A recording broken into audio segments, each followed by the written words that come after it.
Muchas gracias. Quiero hacer nada más dos precisiones respecto a su comentario. Uno, los lineamientos se les hicieron llegar junto con la convocatoria, hasta donde tengo entendido.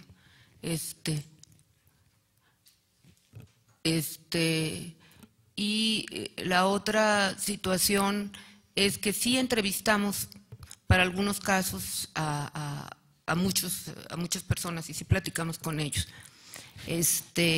Bueno, no lo hicimos grabado ni todo este tipo de cosas, ¿verdad? Tenemos un tiempo corto para tomar estas decisiones. De cualquier manera, si ustedes me permiten, bueno, voy a iniciar haciendo la propuesta y tomaremos la votación correspondiente de los consejeros. Y si gustan, ¿quiere hablar? ¿Iba a hablar? ¿Sí? Bueno, en uso de la voz del representante del Partido Encuentro Social. Disculpe, una disculpa. Adelante. Muchas gracias, señora presidenta. Efectivamente, había solicitado casi al mismo tiempo que el licenciado cuando él inició. Pero bueno, no importa el orden en que uno quiera hacer la participación. Finalmente, creo que muy válido es que cualquiera de nosotros haga uso de la voz. Básicamente, quiero externar mi preocupación porque el INE se ha convertido en el H Congreso en materia electoral de todos los estados. Este acuerdo, el CG 865, ya borró la ley electoral. Le reconoce que ahí usted tiene la facultad y que este Congreso puede votar, pero hasta les dice, de los votos usted tiene que juntar 5. O sea, son 7. Antes era la mayoría, 4/3. Hoy no, con estos lineamientos ya la ley electoral quedó inaplicable porque se requieren 5 votos para nombrar, designar. Aquí habla del acuerdo de ratificar y lo del INE no. A mí me preocupa el por qué ahora. Bueno, ahorita ya nos decía, les dieron 60 días, pero ¿por qué ahora? O sea, a nosotros no nos surge, como entidad no nos surge. Tal vez le urja a los que van al proceso electoral del 2016. Digo, para poder cumplir con todos esos requisitos que señala el INE, de la entrevista, de la valoración curricular, creo que debe haberse hecho un proceso como lo pedía el licenciado Jairo, todo un proceso, un procedimiento. Si no se quería abrir a más allá, pues ponerle ahí un requisito extra de que deberá tener tanta experiencia dentro de un órgano electoral. Y pues, ¿quién lo va a reunir? Pues, los compañeros que aquí se han desempeñado durante los últimos años. Eso por un lado. Por el otro lado, me preocupa esta actitud del INE, o más bien nos está dejando entrever que quiere no atraer, hacerse cargo de todo el proceso, los procedimientos electorales. Lo que me preocupa no es que lo quiera hacer, lo que me preocupa es que no tiene la capacidad del INE para hacerlo. O sea, si en una elección de diputados no puede subir los registros de los representantes de casillas, se le cae el sistema. Imagínense 32 entidades con 2.600 ayuntamientos, cientos de diputados. No tiene actualmente el INE no tiene la capacidad. Los funcionarios del INE, con todo respeto, ya se los dije el día 7 de junio, son ineficientes, la verdad. O sea, están acostumbrados a una burocracia que los protege a ultranza. Distinto a lo que estamos viendo y lo que hemos vivido aquí en CEPAC, que aquí hay obligaciones y que se cumplen. A mí me tocó ver en el INE funcionarios que así decían, es que esa no es mi función, eso no me corresponde. Ya ese es el gran inicio de toda burocracia. Pero bueno, me preocupa eso, que el INE quiera allegarse a estas atribuciones. Ellos le llaman la facultad de atracción. Y leyendo la ley general, donde dice que en el artículo, creo que es el 121, de la facultad de atracción debe de fundamentarla en la Constitución, y yo no la veo en el acuerdo, no lo veo tampoco en los lineamientos que hizo. O sea, cada entidad es única y cada entidad tiene sus peculiaridades. Y debe razonar y debe fundamentar cada una de ellas.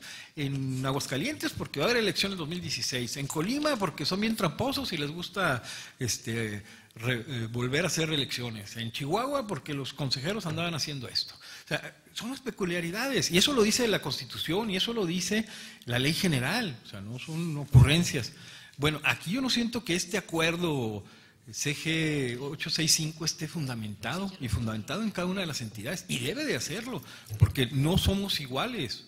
O sea, San Luis tiene sus peculiaridades, Chiapas tiene sus peculiaridades, y tendría que ser las facultades de atracción bien definidas, no a la ligera.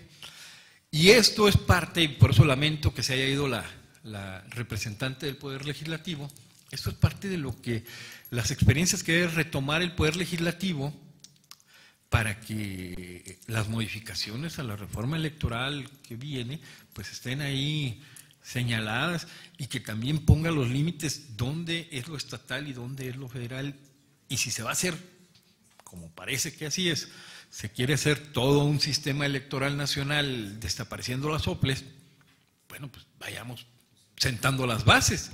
Pero actualmente, como está la ley, usted tiene facultades, y este órgano tiene facultades que con este acuerdo el INE se las desapareció.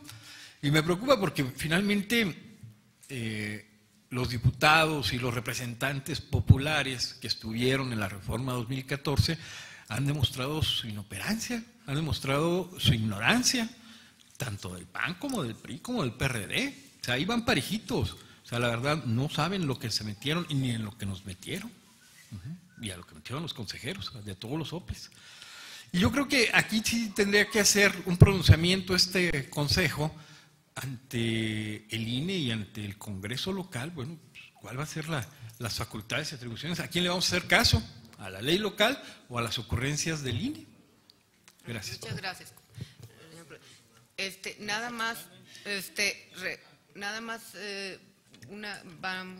Por favor, señor secretario. Un momentito. La consejera presidenta me indica que con fundamento en el artículo 16 prorroga por 30 minutos más la duración de esta sesión. En uso de la voz, el consejero Rodolfo Aguilar. Muchas gracias. Es solamente para formular dos preguntas. Una de ellas, que además me gustaría que la respuesta pudiera tener carácter de explicación, es porque en el considerando quinto de este proyecto se mencionan pues todos los servidores públicos que ya han quedado aprobados en nuestro manual de remuneración y que tendrían las características de puestos ejecutivos o técnicos, tal como lo señala el acuerdo del INE al que nos estamos refiriendo en este espacio de nuestra agenda de trabajo.